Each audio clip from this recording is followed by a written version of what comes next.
Hello, everybody. Welcome to Pod Maverick After Dark. We're coming to you at 9:15 on Monday, November 24th. I'm joined as always by Josh Bowe. Josh, how are you? I'm doing good. Like you said, it's always nice to be recording before 9:30, before 9:15 local time. So that's pretty fun. So Well, it's pretty. We're both just sometimes adulthood is sometimes occasionally very stupid. Where we're usually pretty good about updating each other. occasionally, We're usually pretty good Yeah. about updating each other on life stuff. And today you're like, oh yeah, I'm out of town for part of next weekend, which is the hilarious 9 o'clock start times. So Yeah. Kirk, meaning me, will be in here probably like just wired on caffeine, trying to counteract the Thanksgiving leftovers on Thursday, Friday next week. But we come to you. The Mavericks get 3 days off now following this 106-102 loss to the Miami Heat. In kind of standard Dallas Mavericks fashion, you have about 30, I would just say roughly 36, 38 minutes of just truly heinous, reprehensible basketball, followed by some runs within that last let's just say 8 minutes, and then just 2 to 3 minutes of just nails everything going wrong that possibly could for the Mavericks. Just a really maddening situation. To get in front of this one, the Mavericks obviously have Anthony Davis out. He's upgraded to doubtful, which is interesting. Makes me wonder if we'll see him at any point during that LA road trip at the tail end of next week. Derek Lively is out, and now it's saying something with his foot, to which I am just I'm just I'm frustrated with the Mavericks' lack of communication on this, and candidly, the lack of media interest in it. And that, we're not at games, so I'm not going to be too critical.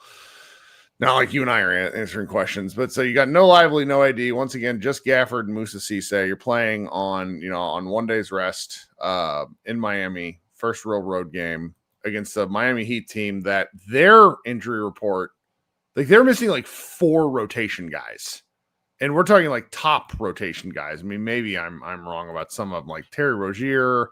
I don't know how much he plays he for didn't these count. guys. He doesn't really count. But then you go through Nikola Jovic, who's played more.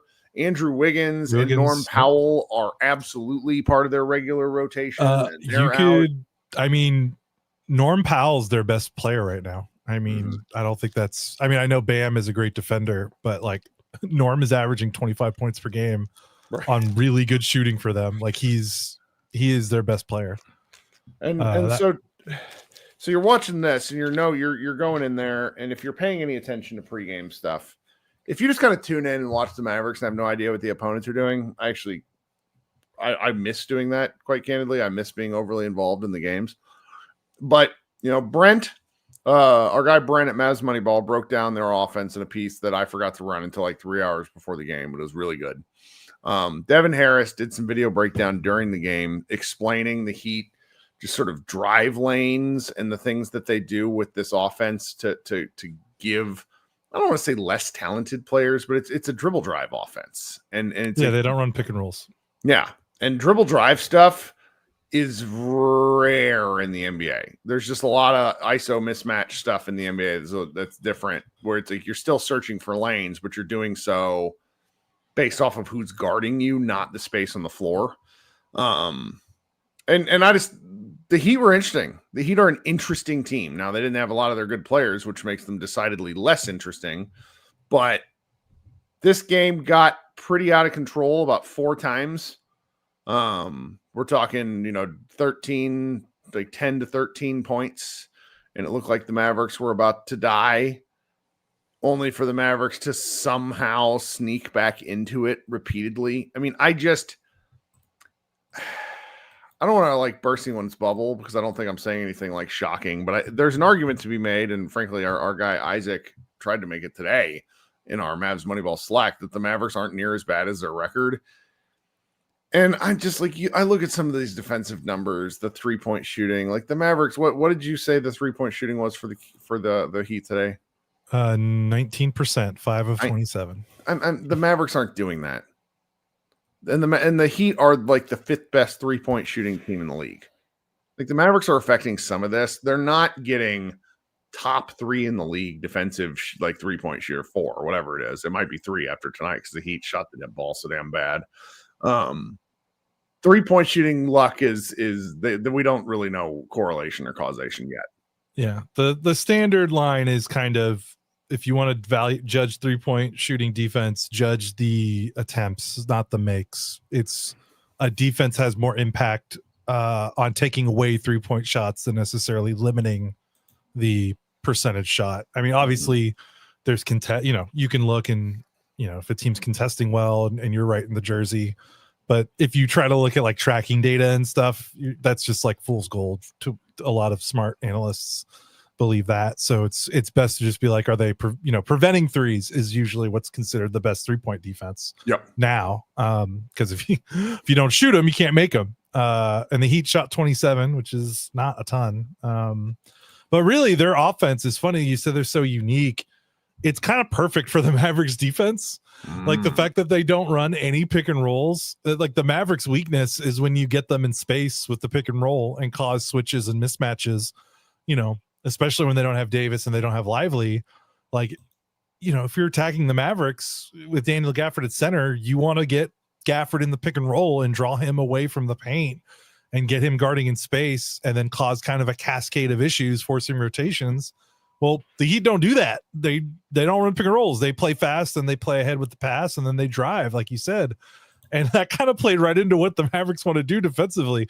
I mean, the Mavericks gave up 64 points in the paint, but I didn't feel like they lost this game defensively. Obviously, there's some things that they can be done there, but like I think Miami's style was actually conducive to the Mavericks staying in this game. And the reason why they lost is because they put forth and once again one of the most just a horrific offensive effort because they don't have a lot of good shooters and they're missing their 2 best offensive players are Anthony Davis and Kyrie Irving, and they're not playing, and they're relying on an 18-year-old to be kind of their best offensive player at times, and sometimes there's going to be ups and downs with that. Okay, so we get into this game and the first half, I felt set basketball back. The first quarter in particular, really awful. The second half of these last couple of games are a little more exciting as the baskets are falling. And what is going on with this guard rotation? There's somebody in the comments asking, is D'Angelo Russell still sick? What were the Mavericks doing? Because Brandon Williams came into this game questionable with some back end issues. Ryan Nembhard has been dealing with a knee sprain, and I don't even report on my Ryan Nembhard when I cover this team for my for the video endeavor that I'm on, or whenever I'm writing sort of like the short game preview with discussion threads on Mavs Moneyball. I don't even discuss Nembhard because he's a two-way player. I know we're at the bottom again, but I can't bring myself to care about two-way players. I can't do it. Maybe it's just me being an elitist, but it's just sort of one of these things. So I'm watching this game, and this was one that I definitely wasn't in on the most because my mother is at my house. And so, she's like, who's that kid with the beard kind of questions, asking about Cooper. So it's like I did a lot of, kind of going back on that. What happened there with the point guard rotation? Yeah, well, Brandon Williams has been in a severe shooting funk, and I don't know how much of that now is injury. He's 4-13. He wasn't super effective, and then Russell played 10 minutes, and that might have been the worst 10 minutes Russell's played this season, which is saying something. I mean, he missed all of his shots. He was 0 for 3. He had 2 turnovers in 10 minutes, which is kind of that's a lot of turnovers in 10 minutes for your point guard. You can't have 2 turnovers in 10 minutes and then miss all your shots. Williams and Russell were ineffective for whatever reasons, whether it's injury or they just didn't have it tonight. And then Ryan Nembhard gets in, and I don't know if this was his first game that he was available since his injury. Like you said, I haven't been keeping track. Yep. And he can't, I don't know when he's going to be able to make shots in the NBA because he's so damn small. He's so small. He has to, he basically has to be an elite jump shooter to score effectively. But even going 1 of 7 from the floor and missing both of his threes, the Mavericks made this huge run. They scored 30 points in the fourth quarter. primarily because of his playmaking as a guard. He had eight assists and 0 turnovers in 17 minutes. And like, he was able to, nothing crazy. It's just run and pick and roll. It's breaking down defenses. It's getting into the lane and picking out shooters. I mean, he picked out PJ in the corner for a 3. He was able to generate some offense near the rim, just because he was able to create an advantage. And that's what a lot of these Mavericks players struggle individually with, is it's hard for them to create an advantage in one-on-one situations or even pick and roll situations. And you don't necessarily want, PJ is great, but you don't want him running pick and roll. Max Christie's great. You don't want him running pick and roll. You want those guys, like we've said before, this is a team of play finishers, not play starters. And that's that's like everyone. That's Gafford. That's Washington. That's even Cooper. That's not, no disrespect to Cooper Flag. That's even Anthony Davis to a degree. I mean, that's Klay Thompson. And they just need someone that can initiate and deliver to these guys that are actually pretty good scorers and finishers when they're given the opportunities. And I think that's kind of what we saw in the fourth quarter. They just need competent point guard play, and the team drastically looks different. And Nembhard was able to give that to them. The fact that it's a two-way rookie is able to give that to him is certainly an indictment on the roster and an indictment on the guys that got their chance and weren't able to do it. Whether, again, if Russell was sick, all right, and he didn't, good for Kid at least for recognizing this was not Russell's night. He only played him 10 minutes, so he didn't overextend him to try to see if he could work his way out of his slump. He kind of gave him a chance. He didn't do it. And Nembhard got 17 minutes, almost played more. I mean, he played more than Russell, and he almost played more than Brandon Williams. So why not? I don't know if this means, I don't think Ryan Nembhard's going to start next game. I don't know if he's going to play 25 minutes next game, but he's certainly earned consideration just because it's man, if these other guards don't have it, if those other guards being Williams and Russell, you got to try something else, because otherwise it's just kind of like smashing a square peg into a round hole. But he was really fun to watch in the fourth quarter. He was by far the most interesting part of the game. They needed to have something, because I'm trying to remember when he entered the game in the third quarter. I'm pulling up the this game was nearly out of control. I mean, there's 4 minutes and 20 seconds left in it gets all the way down to, it gets down to about the 4 minute mark in the third quarter, and the Heat are up by 13. And it really felt like 2 more made shots, and then the Mavericks would just pack it up and go away. And then Nembhard enters the game, and then there's a pretty good run to close. They end that fourth quarter down 8. Or I'm sorry, third quarter, and then they just kind of kept their foot on the gas, and you just need something. And I think Nick Angstad said this on Twitter, where he's like, I don't care about the Mavericks defense if they can't score. And it's true. For you and me, at least, I'm much more I just want to watch something interesting. And the Mavericks being a mediocre defense and a heinous offense is borderline. I mean, it's not borderline. It is unwatchable. No, it really is. It does not. This Heat team was selling. This Heat team, I think it was kind of well, if we win, whatever. If we lose, we're at home, the Mavericks aren't good. They were taking a chance here, and they still won the game. Just sort of goes to show what's going on with this one. Okay, we're about halfway through, and then I want to talk about that clutch section of time, and then we'll just close up the game. If you're interested in supporting the show, there are 3 ways. First, directly. There are links in the notes. Links pretty easy to click through if you just want to, support Josh and I. We don't go behind a paywall. We haven't done that, largely because the concept terrifies me. Second, you can listen to our ads. I'd be interested to know if there are any issues with the ads ever as well. Sometimes people let me know that. I appreciate it. Third thing, tell your friends, grow the show little by little. We get a little bigger each passing month, and that would be helpful to Josh and I. So I'm going to insert those ads, and we will be right back. Okay, friends, welcome back to Pod Maverick After Dark. Sorry, I was reading the comments because we have a new listener who says, how can you trade Luka? Your GM is so bad. Yes. Thank you, friend. We did notice that and happen to agree. That clutch run was pretty painful. Let's get the Jason Kidd part out of the way. Because that like Kid crushed their momentum twice in transition with timeouts. Yeah, he called the use it or lose it timeout when they were pushing the ball in transition. They didn't necessarily have an advantage, but they still were pushing it with, like 3:02 left. He loves it. He always uses that use it or lose it timeout. Doesn't matter. Yeah, when the team's struggling, I personally I didn't like it either, but also like calling a timeout to play against a set defense when your offense just can't do anything. I just philosophically I don't like the idea of that, even if they weren't doing anything well.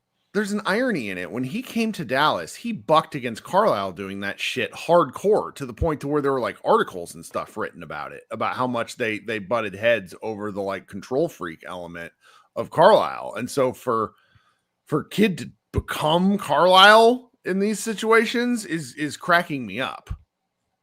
Yeah. And then I think there was another one. What they call one with like under a minute left. They got a defensive stop to try. I can't remember if the game was tied or not. I don't have the play-by-play up. Man, I can't see. When did they call it? Yeah, I got it. Yeah. So they tied the game at 102. Bam misses an 11-foot pull-up shot. Mavericks get the rebound with 49 seconds left and call a timeout. And it's like that was, and I think that was I believe that was their last time out of the game. Yeah, because that was when PJ just passed the ball to Ware. Yeah, and then the result of that is PJ with the worst turnover I've seen in a while in a late game situation. PJ, my God, that was a rough final 50 seconds for him for sure. Just so to recap, PJ passed the ball to the other team, bricked an open three from the corner, bricked an open three from the top of the key, because the Mavericks. So after the turnover, Tyler Hero scores and a kind of crazy running pull up. Like I was so mad at that one. And then the Heat have a timeout. Or I'm sorry. After that, the Mavericks have a timeout, and then PJ misses the three. And then what happens here? Because this one was the one that really cracked me up. It was after the Heat timeout. Hawkes like passes. Cooper makes a pretty sick steal off an inbounds pass. Yeah, Cooper was. I know Cooper didn't have a great offensive game, but he was. I mean, he was that dude just fucking. He plays so hard. I need to go back and find it, but he had a like a baseline drive, so he's coming from the other block, and goes full verticality to stop somebody at the rim. In the stats, it's probably nothing, like there's no defensive stat for it because I don't think he got anything on the ball. But it's just kind of it's a reminder to like the Mavericks are struggling so much right now. I just got to keep saying this. He was heralded because of his defense. Like the offense is an afterthought. At least it was leading into his freshman college season. So it's like the fact that we spend so much time talking about his offense, I think is sometimes annoying because it doesn't do justice to the kind of things that he does defensively. I mean, game on the line, getting a steal to give your team a chance, that's nails. Yeah, absolutely. But yeah, you look at it, they had 2 timeouts left with under a minute left, and they called two timeouts within 7 seconds of each other. They call a timeout with 49 seconds left. They get the turnover, Heat score. They call another timeout with 40 seconds left. It's a 2-point game with 40 seconds left. They don't have any timeouts left. And like you're down 2, you're going to need to be able to advance the ball multiple times. And they weren't able to do that. Now, it honestly didn't really matter. The Mavericks PJ had the open three. Like they still had their chances because Cooper had the great steal. PJ gets the wide open 3 in the corner, which was kind of weird execution. Devin Harris was kind of that came before the steal. Right. That came before. Yeah. And he was just not. Devin Harris didn't like it. And I think he didn't like that they didn't go faster. They probably could have gone a little faster, maybe done a 2-for-1, but they still got a wide open corner 3 and he missed it. Then they get the turnover, and then PJ shoots a shot that you probably might want to have back, but it wasn't like a heavily contested 3, and he also missed that. But it's like if Bam would have missed, Bam is shooting 2 free throws 104, 102 with 3 seconds left. He makes 2, so it doesn't really matter. But if he misses at least 1, if you get the rebound, you need 1 timeout to advance the ball. Like the game was kind of over when Bam was shooting those free throws because it's 3 seconds left. You have no timeouts. Like doesn't matter. Even if he missed both of them, like you have to do basically a half court heave at the end of the game. So that, burning those timeouts there, especially when like neither of those timeouts were like, hey, we're under distress, we need to call timeout and gather things. That's that part kind of sucks. But I was kind of dying too, because when Flag gets the steal, who ended up with a ball for 10 solid seconds? Did you clock this? I can't remember off the top of my Caleb head. Martin. He's just that's right, because he was in the game for defensively. And I'm just sitting there going, are we going to get a Caleb Martin like attempt at a game winner? That would have been funny. And then he passes it to Flag, and Flag had a shot and passed it up to give the ball to PJ. And I'm not going to kick Flag for this. No, I think a lot of people on the internet were frustrated that he didn't take it, but every one of his outs. Yeah, well, he'll remember. And number 2, all of his outside looks were off by a significant amount. Like his misses from deep were not good misses. Yeah, this is a hard team. Like the Heat have a good defense, and the way they play defense, like Bam is a great rim defender. Khalil Ware is huge. Those two combined for 5 blocks. Right. The Heat had 8 blocks, and the Mavericks have usually been out blocking teams this season, and the Heat had 8. The Mavericks are usually out stocking teams, and they had 13 steals, blocks combined, and the Heat had 16. So they ran into a team that could actually like create splashy defensive plays, and Cooper's trying to go downhill. It's hard to go downhill into Bam and Khalil Ware. And then you got like Davion Mitchell being a pest at the top of the key. They got some decent sized wings. Keyshawn Johnson, Jaime Jaquez, even Fontecchio. Like they don't Mitchell is the smallest guy they play, and Hero is probably the only guy you can really pick on in the rotation that they play. Hero's bigger than you think. Yeah, but you still would pick on him if you think about everyone else on the floor. But that's what. Yeah, there weren't a lot of opportunities and weak points for Cooper to attack in the paint, which is why he needs his jumper to come around to soften things up. But he's 18; he'll get there. Oh yes. Well. Oh goodness, this was just it's. I'm looking at some of the underlying numbers here, and it's not great. And then somebody in the comments said something that like sort of threw me off, but neither here nor there. Would you like to know? I tweeted this, so you might have seen it, but do you know when the last time a Mavericks opponent shot 35% or better from 3? No. You don't know? No, I have no idea. November 12th against the Phoenix Suns shot 40% from 3. So we are 12 days from that. Mm-hmm. Yeah, 12 days, almost 2 weeks from the last time a Mavericks opponent shot. That's 6 games. Because they played a ton in that time. Yeah, they've played 1, 2, 3, 4, 5, 6. They played 7 games since then. And they are, let's see, what are they? Let me look at the schedule. I'm sorry. Because now I'm curious, because like this kind of goes to show what we're talking about, where like the bill is going to come due. That's what I think. A lot of this because stuff. They I'll look at this. You look this up, and I'll filibuster for a second. Yeah, I've got it. So you go, but you go. Well, what I'm thinking about here, and I actually did share this during the game, is that if you're still an optimist that you think they could turn some things around and just make a push for the play-in, like our guy Isaac did that today, like he thinks they could be 9 or 10. I just think they're getting really tremendous 3-point shooting luck. And it's the Mavericks are also making these timely little runs that make these games feel closer than they were. Like the Mavericks have not been in any of these games. They just haven't. Like you've got to play better than just for 4 a 4-minute stretch to get you into crunch time. Like, I don't know. Maybe I'm wrong. Yeah. Well, yeah. So since Phoenix, they've played 1, 2, 3, 4, 5, 6, 7. So that's 7 straight games where their opponents have shot under 35% from 3. They're 2-5 in those 7 games, and that's with fortuitous 3-point shooting luck. in terms of their opponents.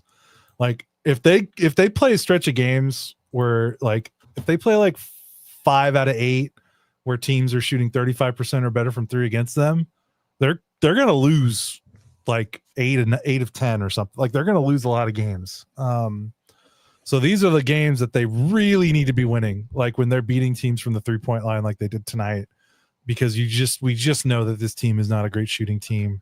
Even when Anthony Davis comes back, that's not going to change. Like it's not really going to change till Kyrie comes back, and who knows when Kyrie comes back and what he's going to look like. And that's not going to happen anytime soon. So yeah, like this is, yeah, it's rough.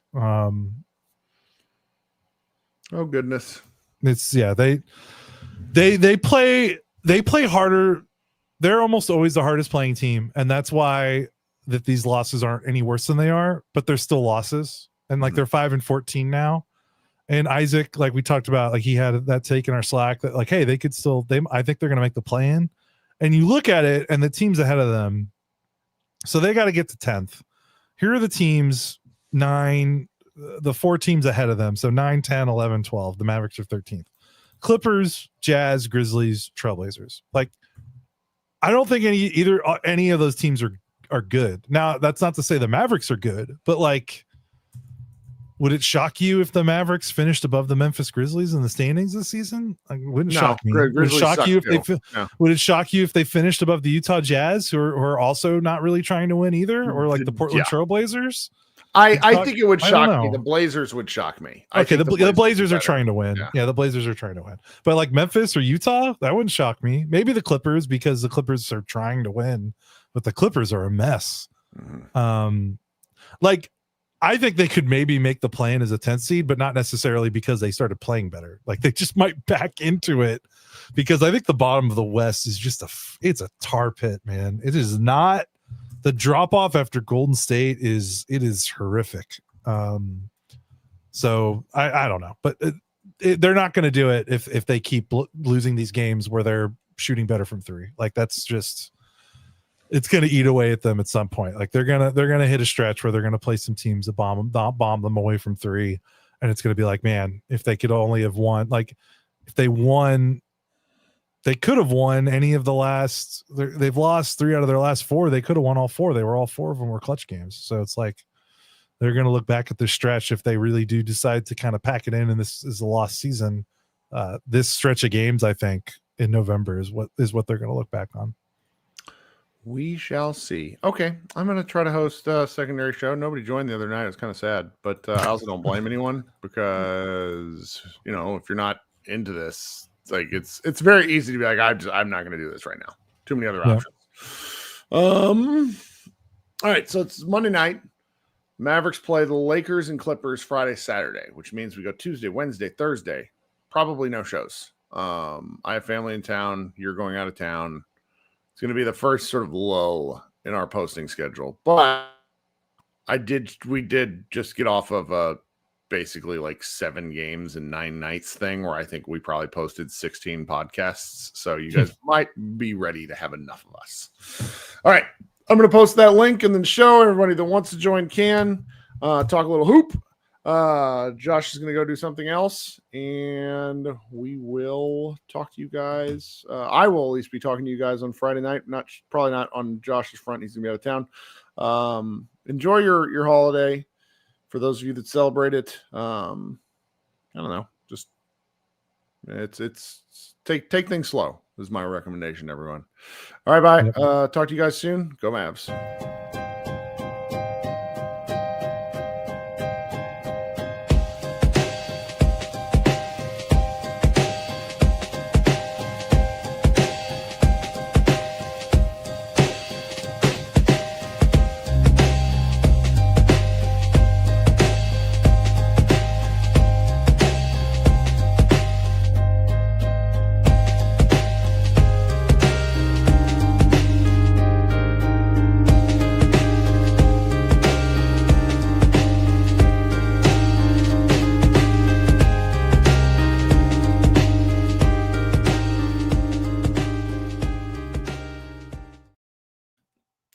Hello, friends. Welcome to Group Therapy. I am Kirk Henderson, your host. of this Maverick podcast episode. For anybody unfamiliar, this is our secondary fan-driven show where if you want to talk some hoops, you click that link in the YouTube chat. You can join right in. It's easy and fun. It's better to talk to people than it is to yell at strangers via typing, though I am guilty of that as anyone. I spent like 2 days making fun of Memphis fans for their Morant takes. I didn't know I knew there were a lot of stupid people in the world, but people being like, well, John Morant's better than Clay all time. Like, get the fuck out of here. What an obnoxiously bad take. Anyway, just to answer 2 John Stevenson questions from the chat, and then we'll hop in because I have 2 folks already waiting. Appreciate you guys. He asks, do the Cowboys have more wins than the Mavericks? Yes. And is Isaac Harris in your Slack? No, Isaac is a locked on guy, and our Slack is just for the Mavs Moneyball writers. Though, if Isaac ever wants to write anything, I will absolutely run it. All right, coming up first, my friend Ash Boying, then Andrew. How you doing, Ash? I'm doing all right. How are you? I'm okay. Josh and I were talking before we went live. The fact that the Mavericks made that close, I can't figure out if that annoys me or makes me happy. I'm just sort of waffling, you know what I mean? Because like when they win or when they make it interesting, it's much more fun to watch. But I also just couldn't help but thinking that like Heat mistakes led to that more than Maverick play. I think you're right. However, there's a couple of things I liked watching tonight. Max Christie. Yeah. That guy can explode for points. Just 7 points in 2 minutes, and just it's just I like watching that. I think he's a 15-point scorer in the NBA, and I think he can be your 2 guard going forward if and when you get good. If you have a couple of good offensive players, maybe at the point and Cooper scoring over 20, because I think he's also a pretty good defender. I've tried to watch him the last couple of games, and he can be a pretty good defender. So I think if you can get 15 points from him, good defense, you're going to be okay. I think out of necessity, he's being a little more, I don't want to say creative, but he's stepping out of his comfort zone off the dribble lately, and I don't hate it. I don't love it, but I don't hate it. And if they're going to be bad, you might as well be interesting.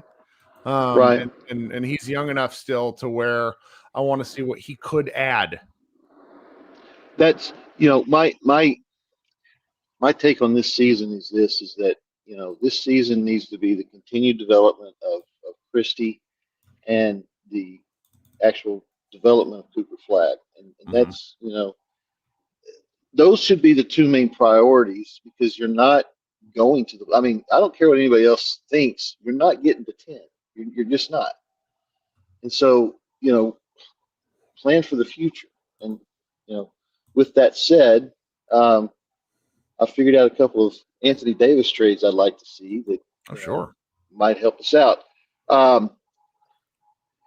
If we trade him to Chicago, we can they can ship Kobe White to Charlotte, and LaMelo come here. That's violence. LaMelo Ball under Jason Kidd is violence. I think we lost your signal, though. Are you there? Give him a second to come back in. I personally am pro for the sheer Jason Kidd having to coach him. Like, that would be really funny. However, if you're assuming Flag is at the point of your developmental cycle, like you want to develop Flag, I don't think you can have him. There you go. You're back. Welcome. Yeah. Well, I mean, if you ship White to Charlotte, you can probably get him. I don't want him though. I mean, like I do, but I don't. Like, the sicko in me wants it, but I think it's bad for Flag's development. And I don't know that it is, because look at it this way: he's going to average 8 assists a game. I mean, you talked about people setting people up, okay? And when you're looking at his, you look at Charlotte's you look at Charlotte's total output, and they're about 11 points poorer with him off the floor than they are with him on the floor. So if you're saying if they're going to be bad, they might as well be entertaining. Well, I'm saying this. I'm saying if they're going to be bad, they ought to take a big swing. It's a big risk. It's a big swing. Sure. Okay. But if it works, could be good. What's your other trade? Because I think that one might cause certain people to die just from going, oh no, LaMelo. But sure. Well, they both involve LaMelo. So. Wow, that's bleak. Come on. All right, give me the other one. Well, the other one would be, you send Davis to Miami. You send Hero to Charlotte. Bring LaMelo back here. You also bring Khalil Ware back here, and get that Charlotte get that 2027 pick you gave up to Charlotte. They need to find out. They need to find a way to get that. You can send Lively. You can send Lively to Charlotte. So. Oh, Derek Lively. That's right. He's a member of the Mavericks. I remember him. Yeah, he's played a few games, I guess. I don't hate the concept of. I think getting back that 2027 pick is of value. So I don't hate that one, but it's still tough. Well, I know you don't like LaMelo, but I really the guy can play point guard offensively. Okay, he can set guys up. His shot selection is horrible. I mean, it just is. But he rebounds pretty well for his position. He rebounds excellently for his position. Offensively, he rebounds very well offensively, and that's something that the Mavericks lack. I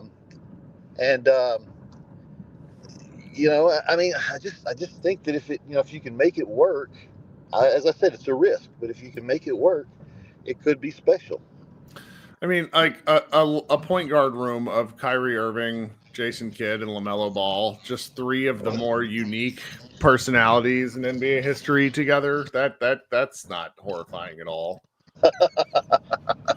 I think actually Kyrie Irving might be a pretty good mentor for them. I mean, insofar as someone who has seen a great deal and come out of the other side with a different state of being, it's just like my challenge with the LaMelo of it all is he is almost if you want to describe what is wrong with how younger players think of basketball, like his shot selection is just so emblematic of that. Where it's like he just has no sense of the moment whatsoever. It's because he hasn't played a meaningful game since his freshman year of high school. He's got no sense of the moment because he's never been in a moment. Right. Okay? The California State title where him and his brothers won when he was a freshman, I think is like the last one that really mattered. Right. And so I think that if you can get him here and impress upon him the team concept where he's not bored. Yeah. And he can play some games that might be meaningful, not this year, but into the future. I think it could work. But and again, his talent is immense. His offensive talent is immense if he screwed his head on straight. And I think Kyrie could help him do that. Yeah. Oh. But that's neither here nor there. The final thing that I want to add is that I don't know if you watched the first half, okay? But Cooper Flag frustrated the crap out of me. Sure. And he drives into the lane. He's got some space, and if he'll go hard to the lane, he could draw a foul, But he passes the ball out 3 times. I saw him pass the ball out, kick the ball out in the lane when he had a chance to shoot, from 6 to 7 feet to Brandon Williams for a 3-point shot, and I'm not sure there's a worse play in basketball than a Brandon Williams 3-point shot. Fair. I mean, if he'll go up, go strong, he's not shooting a lot of free throws because he's not going strong to the basket. He's not being strong with the ball, and he needs to do that. Yeah. And if he does that, I don't think there's a limit to him. Well, I appreciate his unselfishness, but I tend to agree. I'd rather see him force it. Well, I really would. And LeBron James fell into that trap for a long time where it's like, well, I'm just going to make the right basketball play. And sometimes the right basketball play is to check into your immense talent and take the ball yourself, even though the right thing to do may not be to take the ball to the hole yourself. But I mean, that's the book may not say it, but who's going to stop LeBron James? And at this point, who's going to stop Cooper with going to the basket? He's going to either get a foul or he's going to make the shot. Sure. Yeah. And there's a gentleman in the chat earlier that mentioned how frustrated he was that Luka didn't take what could have been the game-winning three-pointer instead passing it to PJ. I'll just say that I get the frustration, but I also think that, Cooper from the right wing, he knows it's not a great shot for him right now. Right. You're probably old enough to remember there was like there's a Cavs play where it's like LeBron kicked it to the corner for, I cannot remember the guy's name. I can see him. He was it was like one of the early LeBron, like, quote, controversies where it's like he passes to the corner for the wide open. No. I remember that. J.R. Richardson, maybe? No, it's going to piss me off. I'll have to go look it up because it was like a big small forward who's like another big 6'8" guy who heaved a bunch of threes. And it doesn't Kevin really matter Love?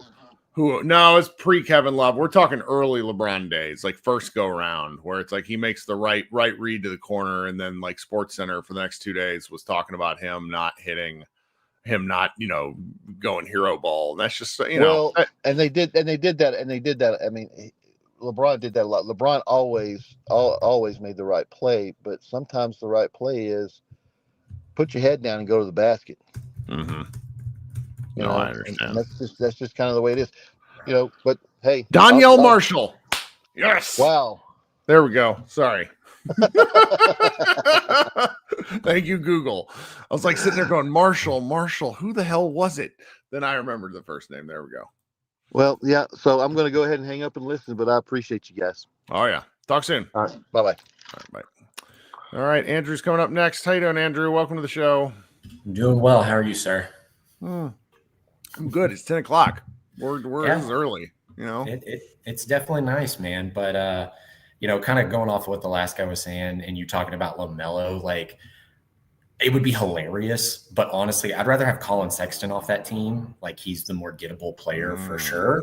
And the fact that Nico, for the upteenth reason, didn't go for an extra point guard in the offseason is just baffling when you look at this roster. All these play finishers, you and Josh were saying this, and no play creation. He's devalued play creation like the entire time. It's absolutely just insane. Now, I don't know if we could get Sexton for much. I don't know what Charlotte wants from us or what we could even do to get him, but like that seems way cheaper, way lower risk, and would help us win games, which might not be good, but be better at least as a backup guard, setup guard for the next couple of years. Well, there's an argument to be made that I really like. I think I personally buy into this argument that if you try to lose games, you create a losing culture. Mm-hmm. And right now, I would argue the Mavericks do not have a losing culture problem whatsoever because they keep battling their asses off. Mm-hmm. 100% agree.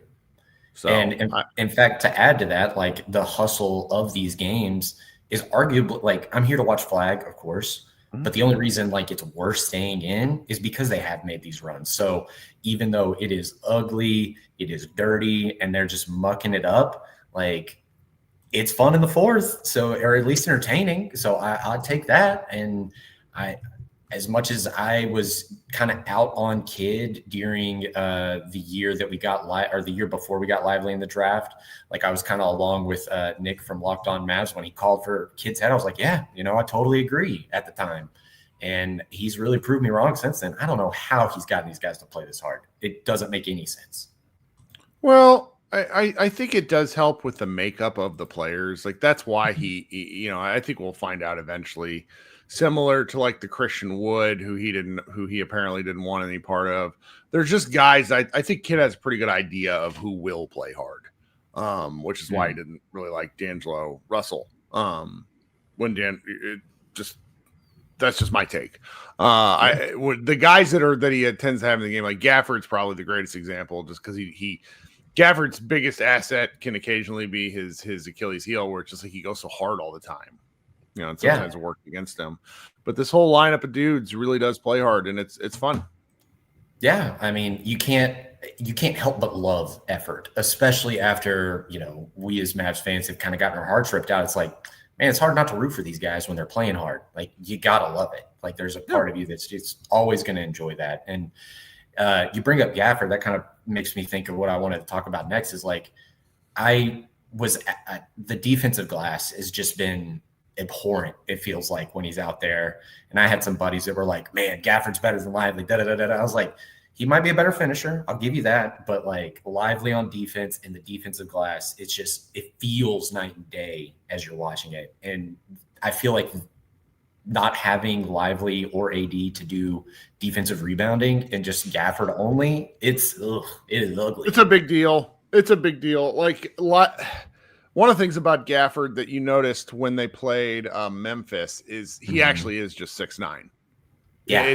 Sometimes he looks bigger with who they're playing, but then he plays a really true big guy, and it's like, oh yeah, this is a guy who in the 90s would have played power forward. But he's the center now. And it's AD is I've made my feelings known on AD. AD is a good defensive rebounder. His defensive positioning and IQ and just knowing where the ball ought to be is great. Whereas Gafford, so you go look at his rebounding totals. He had 11 rebounds tonight. Hey, that's pretty exciting. He had 4 offensive ones, so he had 7. Like he was the Mavericks lead high rebounder, defensive rebounds. Like, they had 35 defensive rebounds as a group, and the Heat. It's like the Heat had. Well, let me see what the second chance points were. I mean, it was kind of split down the middle. It wasn't a backbreaker to them by any stretch. But I think you're right. Night in and night out, it becomes readily apparent that they don't have, like, if PJ's your best rebounder, that eventually comes home to roost to a degree, because it's, Luka, not to always bring it back to Luka, but Luka was just really good at hoovering up cheap rebounds, and nobody else in the Mavericks outside of Lively's kind of the guy who's good at that, I think. And you beat me to the punch. I was literally going to say, like, there's a reason one of the stats in a triple-double is rebounds, and Luka was really good at hovering up those defensive boards, and he's doing that in the Lakers as well right now. Like, it's especially that Memphis game, like, with all those second chance points, it did feel so backbreaking. And it's just, when you watch it, it hurts. It hurts to watch, because they're busting their ass like all the time, but then they don't clean up the defensive glass. And it just, like, like, I know you guys have mentioned you played hoops, but when that offensive glass comes back, you're just you can't help it almost. No, yeah. I think that's right. It's painful to watch, and I don't know how it gets better. Other than one of these two guys playing more minutes, because Josh and I have talked a little bit about how we think they're going to get shelled one of these games from 3. Somebody like Lively playing more games, or AD playing more games, does raise the floor of this team a little bit, and I think that will hopefully make them a little bit more watchable. Because if you're losing the rebounding battle, you're losing the 3-point shooting battle, you're losing the turnover battle. It's like you got to win something, and they have the means to, I think, at least be a better rebounding team. So we'll see if they can actually come through in that regard. And then that, creates the math problem the other way, theoretically, or at least a way to counter the other 3-point math problems, is if you're not giving up a ton of offensive boards, you're cleaning it up, you're creating more possessions for yourself. That it's one way, like you're saying, that they can win.